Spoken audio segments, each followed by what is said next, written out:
Now I want to share with you a lesson that I just gave John 2 days ago.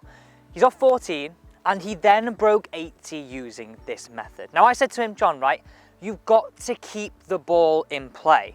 I also actually measured his expectations because only 2% of golfers break 80. Now in this video, I'm going to share with you his exact lesson that we used with driver to find the middle, hit it straighter, and actually bizarrely, even though he felt like he was literally tickling the ball away, it went so much longer. Let's get into today's video. Now, the first part of this may seem very, very basic, but essentially, aim. And I would really encourage all golfers just to check where they're aiming, because simply what your brain is telling you to what is actually the reality don't tend to match up. But let me share with you exactly what I said, because it's not just as simple as make sure your shoulders and your feet are in the right position. What I said was, okay, once we've got our feet and our shoulders running on parallel lines with our ball to target line straight down here, I wanted him just to check his forearms, because your forearms have a big indication or a big impact on where you're going to swing the club. Now, a lot of us, as our ball goes forward in our stance, and this is exactly what happened to John, and compare this to what you do. You can even do this in the lounge, in fact. Like, look, if I get my forearms pointing left, like illustrated with this alignment stick, where am I more likely to swing? A little bit to the left, right? If I get them too much to the right, where am I going to get them pointing and swinging? Very, very out to the right. Now, what I always recommend with drivers, and this is the alignment hack that I used, was I always say, I want your right forearm to be under your left. And this is just simply because your ball position is forward in your stance. So I said to John, and this is what the routine I want you to use is this exactly. Left toe out, right foot away. Okay, I'm aiming down to target. The last little tweak that I had was just feel my right elbow is an inch below my left, and this just gets your swing to be in this space. So that was the first part of this lesson. Now, you saw this second bit in the thumbnail, so if we come in closer here, I want to talk about tee height. Now, I've said many a time that I like to tee the ball high when I'm trying to hit it a long way and tee the ball a little bit lower when I'm looking for control, because simply, think about it this way.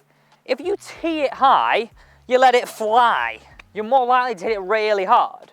What I want you to do, and this is what you saw as I say in the thumbnail, is tee this golf ball much lower than you would normally. This is the trick that I learned when caddying on the European Tour, teeing it lower.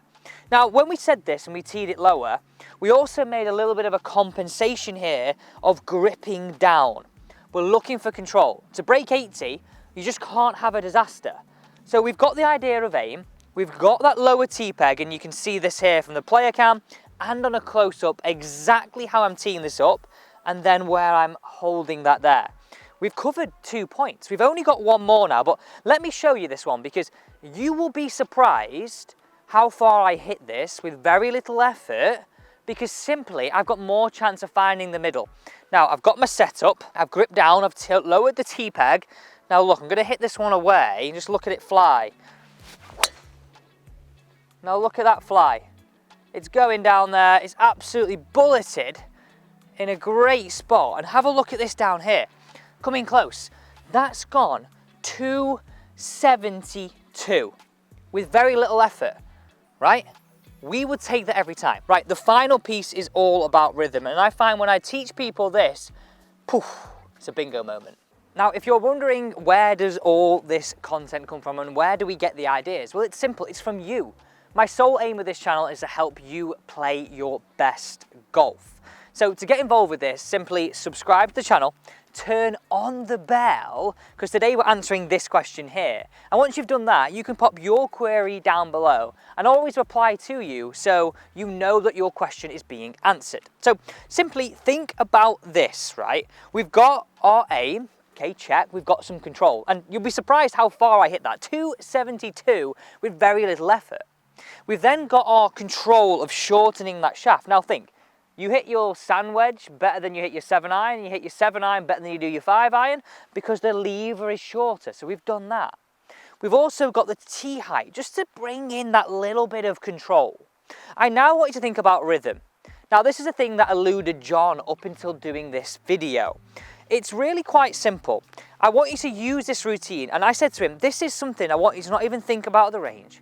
I want you to just take this to the course, and that's what I'd encourage you to do. You're going to make 3 practice swings, and you're going to make 3 practice swings where you step forward, you swing back, you step forward, you swing back, you step forward, you swing through.